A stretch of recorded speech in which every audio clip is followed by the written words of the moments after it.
Неповторимая по красоте природа Абхазии всегда привлекала неординарных личностей, которые, связав с Абхазией свою жизнь, вносили значительный вклад в ее развитие. Одним из таких личностей был Анатолий Фадеев.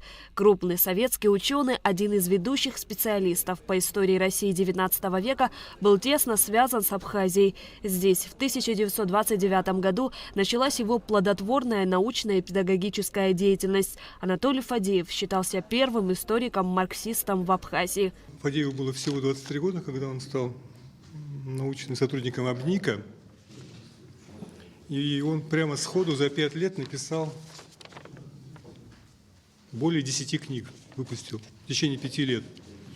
Из них, я лучше прочту, 4 научные работы по истории Абхазии, 4 путеводителя по Абхазии для туристов, причем все они были разными, не первое, второе, третье издание. Все 4 книги были совершенно разные. Вместе с Алексеем Вороненским. Вот. Потом он написал учебник по географии Абхазии для техникумов и 2 учебника по обществоведению, написанных совместно с Захаром Агарбом и изданных на абхазском языке в переводе Василия Ман.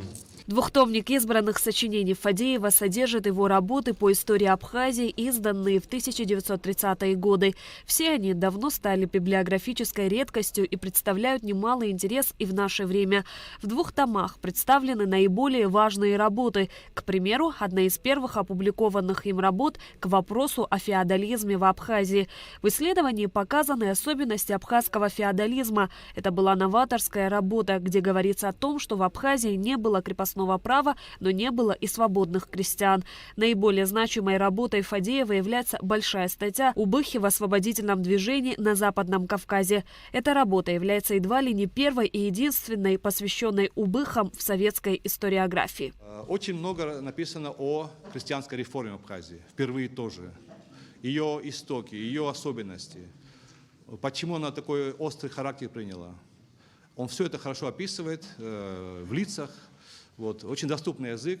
И кроме того, можно сказать о том, что он очень много сделал для того, чтобы готовить ряд работ у него, посвящены популяризации абхазской истории. Да? У него работы по, для туристов, у него целый ряд книжек таких популярных вместе с Арынянским. О истории Абхазии довольно доступной, такой простой форме.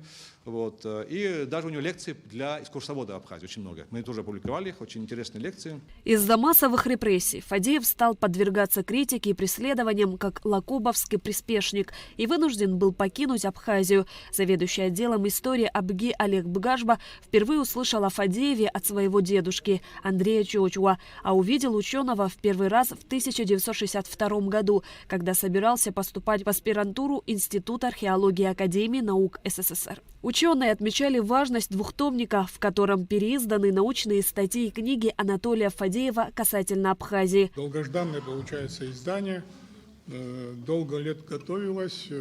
Но в этом были свои плюсы, в том смысле, что материал пополнялся, и в итоге получился двухтомник.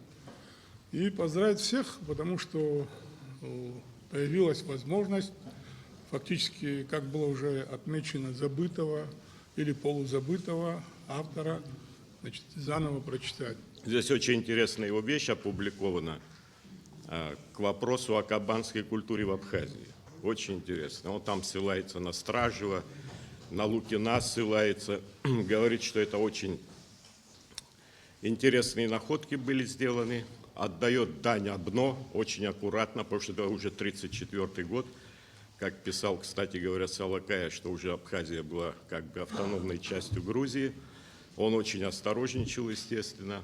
Финансовая помощь в издании двухтомника Анатолия Фадеева оказана фондом первого президента Абхазии Владислава Ардзенба. Это очень хорошие работы. Для меня, честно говоря, это было откровением. Я до этого очень мало знала этого автора, а когда я увидела их в собственных руках, я понимала, насколько это представляет ценность. Удивительно, просто можно с какими-то положениями не соглашаться, но фактически материал очень полезный. И я была рада, что нам удалось подготовить это издание. Тираж научного издания 500 экземпляров. Двухтомный сборник избранных работ Анатолия Фадеева рассчитан на историков, краеведов и широкий круг читателей. Шазина Ханагу, Тимур Гугохи, Абхазское телевидение.